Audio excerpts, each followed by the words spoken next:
মধ্যে শুধু নাচ গান হলে কীর্তন হয়। আগে আমি বলেছিলাম সেবাসাদী কাশ্যবন প্রেমমৃত সিঞ্চন ভক্তি অগ্নি হইল প্রবল।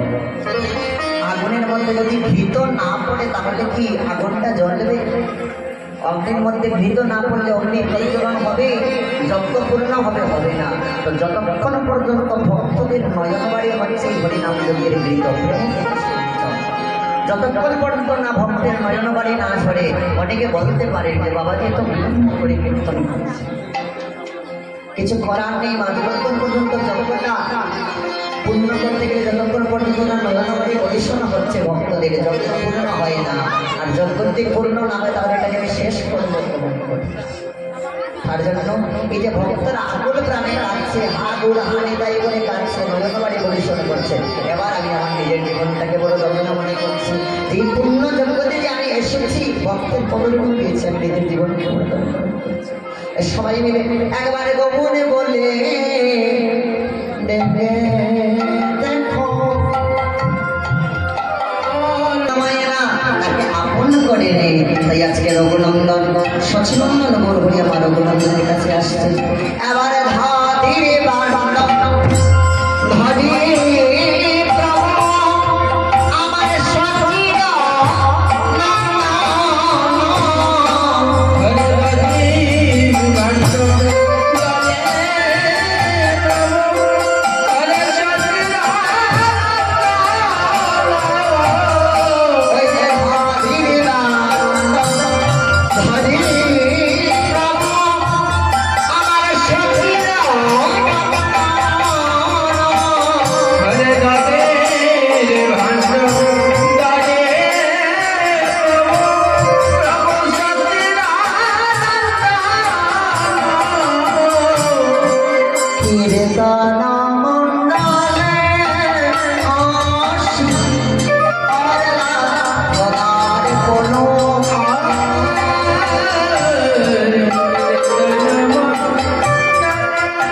দর্শন করতে পারতেন।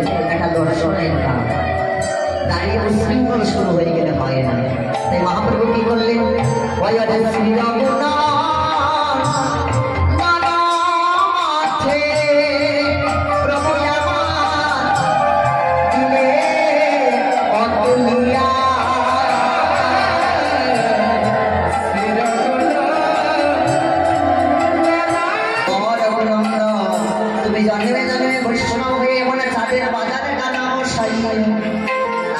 সচিনন্দন গৌরহরি রঘুনন্দনকে আশীর্বাদ করলেন, তুমি জন্মে জন্মে। আবার কি করলেন? সচিনন্দন গৌরহরি আমার দধির বাল্যকানা শ্রী রঘুনন্দনের মাথের উপর তুলে দিয়ে আদেশ করছে, তুমি যাও সপ্তপদ দক্ষিণ করো। কীর্তন মণ্ডলীকে সপ্তপদ দক্ষিণ বলে সপ্ত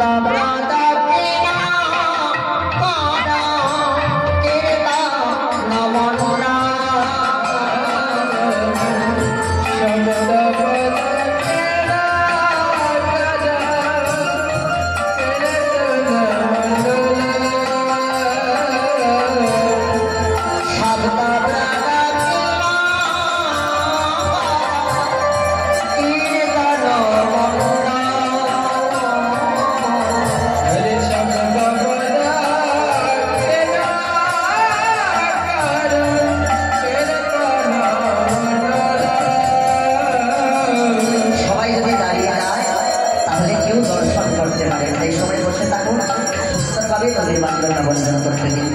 দেখো আগে নাই রে আমার সাচির রঙ্গ,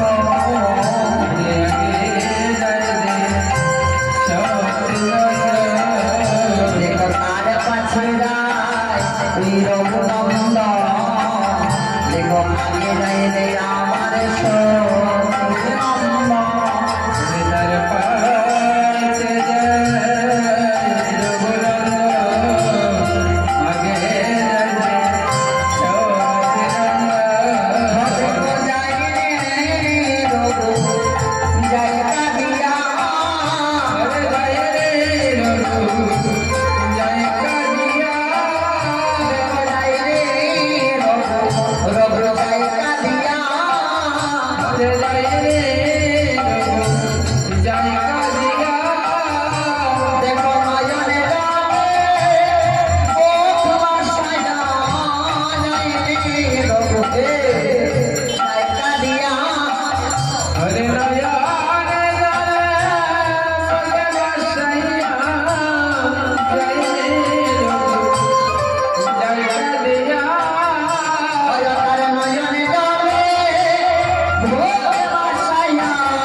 দয়া করে মায়েরা কেউ মাটিতে গোড়াগড়ি দেবেন না। মায়েরা যারা আছেন আপনারা কেউ ধুলোর মধ্যে মাটিতে গোড়াগড়ি দেবেন না। শাস্ত্রে পরিষ্কার নিষেধ রয়েছে মায়েদের সাষ্টাঙ্গে প্রণাম করতে নেই। মায়েরা কেউ সাষ্টাঙ্গে প্রণাম করতে পারবে না, এটা শাস্ত্রে পরিষ্কার নিষেধ রয়েছে। হরিভক্তি বিলাসে আপনারা মায়েরা কেউ সাষ্টাঙ্গে প্রণাম করবেন না মাটিতে পড়ে, আপনারা পঞ্চাঙ্গ প্রণাম করতে পারেন। মায়েদের বক্ষটা কখনো মাটিতে লাগতে নেই, মায়েদের বক্ষটা কখনো মাটিতে লাগতে নেই, এতে মহা মহা বিঘ্ন অপরাধ ঘটে যায়। তাই মায়েরা কেউ ধুলোর মধ্যে ঘোরাঘুরি দেবেন না। বাবারা যারা আছেন আপনারা ধুলোর মধ্যে ঘোরাঘুরি দিতে পারেন, আর মায়েরা যারা আছেন আপনারা হাত দিয়ে দধি প্রসাদ দিয়ে অঙ্গে লেপন করবেন। আর দয়া করে কেউ তাড়াহুড়ো করবেন না, কেননা এখানে আজকে যে দধির বান্ডটা বন্ধন হবে 7 দিন পর্যন্ত সমান ফল, মাটি নিয়ে লেপন করলে সমান ফল লাভ হবে। আর যদি কোনো কারণে এখানে দধির বান্ড ভঞ্জনের পর দধি প্রসাদ নিতে গিয়ে কোনো জানতে অজান্তে যদি কোনো ভক্তের গায়ে একটু আঘাত লেগে যায়, যদি কোনো ভক্তের গায়ে একটু আঘাত লেগে যায়, তাহলে এই আঘাতের অপরাধটা নিজে চাইলেও জন্ম জন্মান্তরে আর খণ্ডন হবে না। তাই কেউ তাড়াহুড়ো করবেন না, বলা তো যায় না কখন অজান্তে কার গায়ে একটু আঘাত লেগে যায়। তো বাবারা যারা আছেন, কমিটি বাবারা আছেন এখানে, আপনারা শার্ট খুলতে হবে, শার্ট খুলে দুটোর মধ্যে ঘোরাঘুরি দিতে হবে। খুলে নিন, কাপড়টা খুলে নিন, খুলে দুটোর মধ্যে ঘোরাঘুরি দেবেন। এই কারা কারা ঘোরাঘুরি দেবেন আসুন, ভিতরে আসুন, বক্তা এখন হলে হবে না, সবাই মিলে কাপড়টা খুলতে হবে। আপনি খুলুন, শার্টটা খুলুন সবাই। এবার 64 মহাত্মা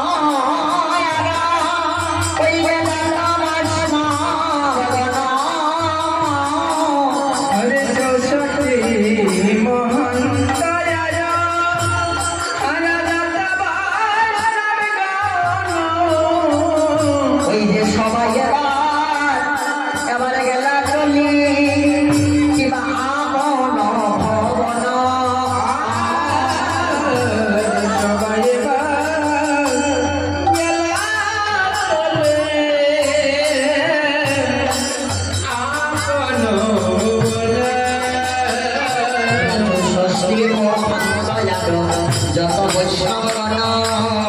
সত্যি মহাত্ময়ার যত বৈষ্ণবগণ সবাই এবার গেলা চলি নিজ নিকেতন সবাই এবার গেলা চলি নিজ নিকেতন দ্বাদশ কুমালয়ারে যত ভক্তগণ একাদশ কুমালয়ারে যত বৈষ্ণবগণ সবাই এবার গেলা চলি আপন ভবন আরে সবাই এবার গেলা চলি আপন ভুবন হইল মহন্ত বিদায় হইল মহন্ত বিদায় হইল মহন্ত বিদায় মহন্ত বিদায় সংকীর্তন মহাযোগের মোহন বিদায় হরে নাম সংকীর্তন মহাযোগের মহন্ত বিদায় সংকীর্তন মহাযোগের মোহন বিদায় সংকীর্তন মহাযোগের মহন্ত বিদায় হরে নাম সংকীর্তন মহাযোগের মোহন বিদায় নাম সংকীর্তন মহাযোগের মহন্ত বিদায় এবারে মহাপ্রভুর আজ্ঞা পাইয়া শ্রীরঘুনন্দন মহাপ্রভুর আজ্ঞা পাইয়া শ্রীরঘুনন্দন মহাপ্রভুর আজ্ঞা পাইয়া শ্রীরঘুনন্দন মহাপ্রভুর আজ্ঞা পাইয়া শ্রীরঘুনন্দন মহাপ্রভুর আজ্ঞা পাইয়া শ্রীরঘুনন্দন মহাপ্রভুর আজ্ঞা পাইয়া শ্রীরঘুনন্দন কীর্তন মণ্ডলে ভাষা করিলা বন্দন মন্ডলে বাধা করিলা বন্দন শুনে কথা বলি তাহার রূপ